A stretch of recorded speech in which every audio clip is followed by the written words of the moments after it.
విద్యారంగంలో విప్లవాత్మక మార్పులకు ప్రభుత్వం శ్రీకారం చుట్టిందని జిల్లా ఇన్ఛార్జ్ మంత్రి అనగాని సత్యప్రసాద్ అన్నారు. విద్యాశాఖ మంత్రి నారా లోకేష్ నాయకత్వంలో విద్యా వ్యవస్థను దేశంలోనే అగ్రస్థానంలో నిలబెట్టేందుకు కృషి చేస్తున్నామని తెలిపారు.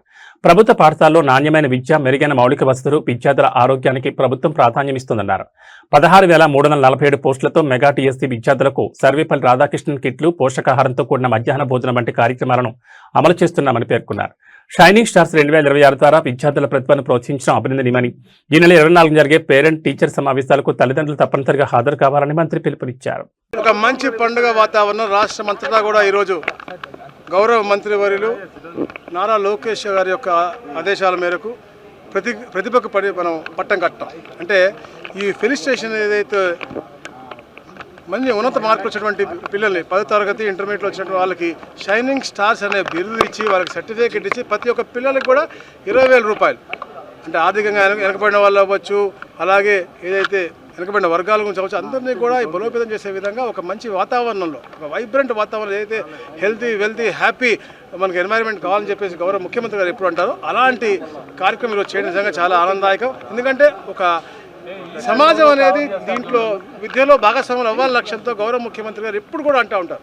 ప్రతి దాంట్లో కూడా మనకి వాళ్ళ భాగస్వాములు చేస్తేనే మన దాని యొక్క అవుట్కమ్ బాగుంటుందని అలాంటి గొప్ప ముఖ్యమంత్రి గారు ఉంటాం. అలానే మంచి మంచి ఆలోచనలు క్షేత్రస్థాయిలో అమలు చేయాలని చెప్పేసి గౌరవ ఉప ముఖ్యమంత్రి గారు ఎప్పుడు ఆలోచన చేస్తారు. కాబట్టి వారి యొక్క ఆలోచన మరి ముఖ్యంగా ఇతర విద్యావంతుడు మన ఐటీ శాఖ మరియు విద్యాశాఖ మంత్రిగా అవ్వటం, దూరదృష్టి ఉన్నటువంటి ఒక యువకుడు అవ్వటం నిజంగా చాలా ఆనందదాయకమైన విషయం. ఎందుకంటే ఈ ప్రభుత్వం వచ్చింది, ఎందుకంటే 2014-19లో ఈ రాష్ట్రం 3వ స్థానంలో దేశంలో, దాని తర్వాత 1924లో 19వ స్థానానికి పడిపోయింది.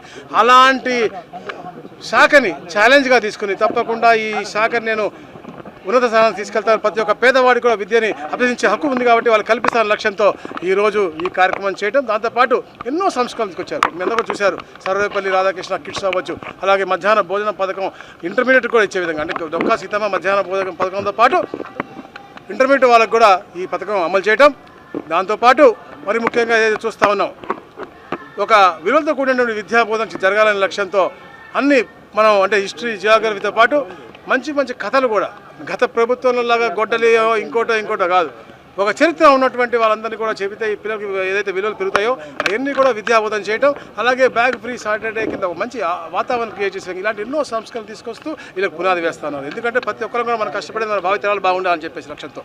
అలాగా ఈరోజు ఏదో ఉపాధి కల్పన కోసం ఎప్పుడు కష్టపడుతున్న ముఖ్యమంత్రి ఉప ముఖ్యమంత్రి లోకేష్ గారు ఉన్నారో వాళ్ళందరికీ కూడా ఉపాధి కల్పన భవిష్యత్తులో కలిపే విధంగా పటిష్టమైనటువంటి పునాది రాష్ట్రానికి వేస్తూ ఉన్నారు. కాబట్టి ఒక పాజిటివ్ వేవ్లో ఈ కార్యక్రమం నిజంగా చేయడం చాలా ఆనందదాయకం. ముఖ్యంగా చూస్తూ ఉంటే మనకి 66% బాలికలే కనపడతా ఉన్నారు. అన్నింటిలో కూడా చాలా సంతోషమైనటువంటి తర్వాత బంగారు తీగలో అద్భుతంగా వారి యొక్క దీని నైపుణ్యాన్ని చూపిస్తూ ఉన్నారు. రాబోయే రోజుల్లో కూడా ఎక్కడ కూడా వాళ్ళ చదువుకు అడ్డంకి లేకుండా ఉండే విధంగానే తల్లికి వందనం కూడా ఎంతమంది పిల్లలు ఉంటే అంతమంది పిల్లలకు కూడా ఇస్తాను. దాంతోపాటు పేరెంట్ టీచర్ మీటింగ్ కూడా, ఎందుకంటే తల్లిదండ్రులకి పిల్లలకి అలాగే టీచర్లకి ఒక అనుసంధానం చేస్తూ ఒక మంచి వాతావరణం క్రియేట్ చేస్తూ వాళ్ళకి కూడా భవిష్యత్తుకి భాగస్వాములు చేసుకుంటూ ఈ కార్యక్రమం చేయటం, దాంతోపాటు స్కూళ్ళని కూడా మోడల్ స్కూళ్ళగా తీసుకొచ్చి వాళ్ళందరూ కూడా క్లాస్ రూమ్కి ఒక టీచర్ ఉండే విధంగా ఈ రూపకల్పన చేయడం నిజంగా చాలా ఆనందదాయకమైనటువంటి విషయం. విద్యని తప్పకుండా ఈ రాష్ట్రాన్ని అగ్రస్థానానికి తీసుకెళ్ళడం కోసం, ఈ నాలెడ్జ్ హబ్గా చేయడం కోసం ఏదైతే గౌరవ ముఖ్యమంత్రి ఆదించారో లోకేష్ గారి వారి యొక్క తప్పకుండా కాంక్ష పూర్తి చేస్తారని చెప్పి నేను తెలియజేస్తాను.